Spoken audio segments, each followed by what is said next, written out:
Okay, now let's come to the seventh and the last numerical question of Phillips curve. Now this question is only given in fourth edition of this Blanchard book. In fifth and sixth edition, if you check this question, you will not find this question in these new editions. And question is somewhat like this equation is given pi t minus alpha ut, and this is like a un. Recall the Phillips curve was derived in the chapter under assumption that the wage bargaining equation to the firm. Okay, ठीक है. This is my wage bargaining equation, and this we have derived in chapter number wage setting and price setting chapter of Blanchard only. That is 1 minus alpha ut plus z. Z is catch-all variable, ut is unemployment rate, and alpha is degree of responsiveness of unemployment rate on wages. ठीक है. Now एक नया point कहता है वो इस question में कि ये जो अल्फा है ये वेज की, इसको ये मानो कि ये वेज की फ्लेक्सिबिलिटी मेजर करता है. हायर अल्फा मींस ज्यादा फ्लेक्सिबिलिटी है और वेज में चेंज होने का ज्यादा इंपैक्ट पड़ेगा अनएम्प्लॉयमेंट रेट का. सेंस मेकिंग बात है कि अगर अल्फा ज्यादा है तो इसका मतलब यह है कि अनएम्प्लॉयमेंट और मेरी वेज में ज्यादा चेंज आ रहा है, ज्यादा इफेक्ट पड़ेगा वेज और अनएम्प्लॉयमेंट रेट के चेंज होने का अगर अल्फा ज्यादा हुआ तो. ठीक है. पहले क्वेश्चन में, okay let me write this question number 7. So the equation is pi t minus 1 equal minus alpha ut minus mu plus z upon में alpha. Now the wage setting equation is given as this. f unemployment rate z equals to 1 minus alpha ut plus z. Okay, now this is given to us, and in first part they have given mu to be 0.03, that is 3%. Catch-all variable is also 30%, 3% rather, and alpha is to be 1. Alpha 1 है और आपसे unemployment rate पूछा है question में. मैं आपको दिखा देता हूं दोबारा. म्यू दिया हुआ है, जेड दिया हुआ है. नेचुरल रेट ऑफ अनएम्प्लॉयमेंट क्या होगा? बेसिकली अल्फा अगर 1 है एंड अगर अल्फा 2 है तो क्या होगा? ठीक है. और अल्फा और नेचुरल रेट ऑफ अनएम्प्लॉयमेंट में रिलेशन बताइए. ओके यूएन पूछा है पहला, and if alpha is 2 in second part. Okay very easy. Natural rate of unemployment is what? Mu plus z upon में अल्फा. What is mu? 0.03. What is z? 0.03 upon में अल्फा. Alpha क्या लेना है हमें? 1 लेना है. दिस इज 0.06 अपॉन में 1. This to be 6% basically.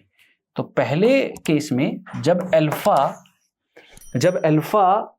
1 है तो नेचुरल रेट ऑफ अनएम्प्लॉयमेंट 6% आ रहा है. Okay. Now un if alpha is 2, un is mu plus z upon में alpha.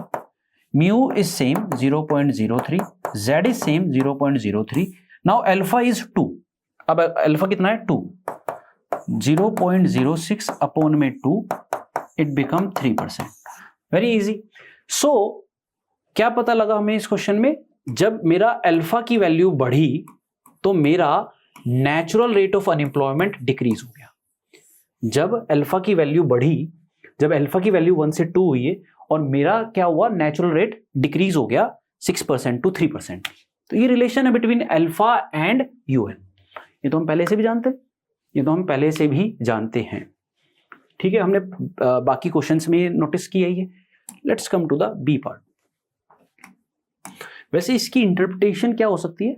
अगर हम फ्लेक्सिबिलिटी की टर्म्स में देखें तो फ्लेक्सिबिलिटी की टर्म्स में अगर हम देखें तो उसने बताया था कि alpha is what, flexibility between unemployment rate and wages.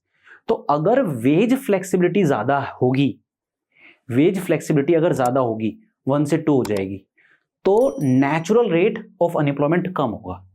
ठीक है, आप ऐसे भी इंटरप्रेट कर सकते हैं as per this, as per the given theorem.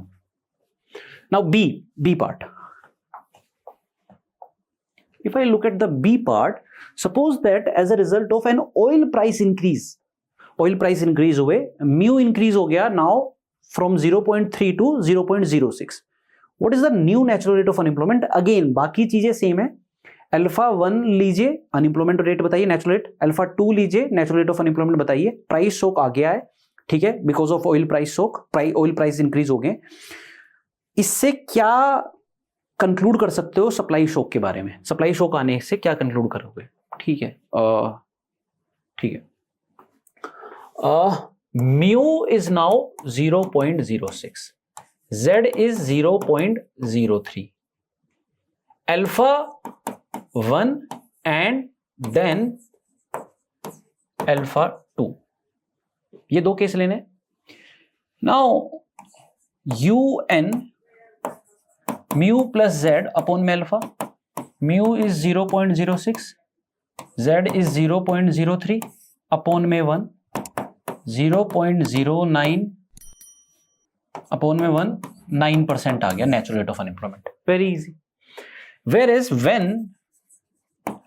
When alpha is 2, alpha 2 हो गया है, तो रेस्ट इज सेम, ये म्यू डैश है क्योंकि mu is 0.03, mu dash is 0.06, 0.03 upon में 2 कितना हो गया, 0.09 डिवाइड बाई 2, 4.5%, 4.5%, ठीक है, ये आ गया।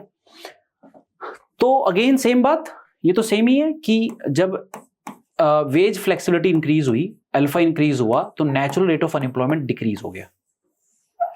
ठीक है, ठीक है, ये आपको समझ में आया? ठीक है, ठीक है, ठीक है। और इसमें अगर हम कंपैरिजन करें तो एक बात समझ में आएगी, दोनों केस हैं, दोनों केस में लगभग सेम सी बात है। वैसे तो जब ये 6% था तो ये 3% हुआ, तो हाफ से डिक्रीज हुआ है, 3 परसेंटेज पॉइंट से डिक्रीज हुआ है, 3 परसेंटेज पॉइंट से डिक्रीज हुआ है यहाँ पे, और यहां पर ये डिक्रीज हुआ है 4.5 परसेंटेज पॉइंट से। ठीक है, so with this we are done with this series of Phillips curve numericals. In next series we will cover the back question and specifically numericals of Okun's, that is from next chapter only. Thank you.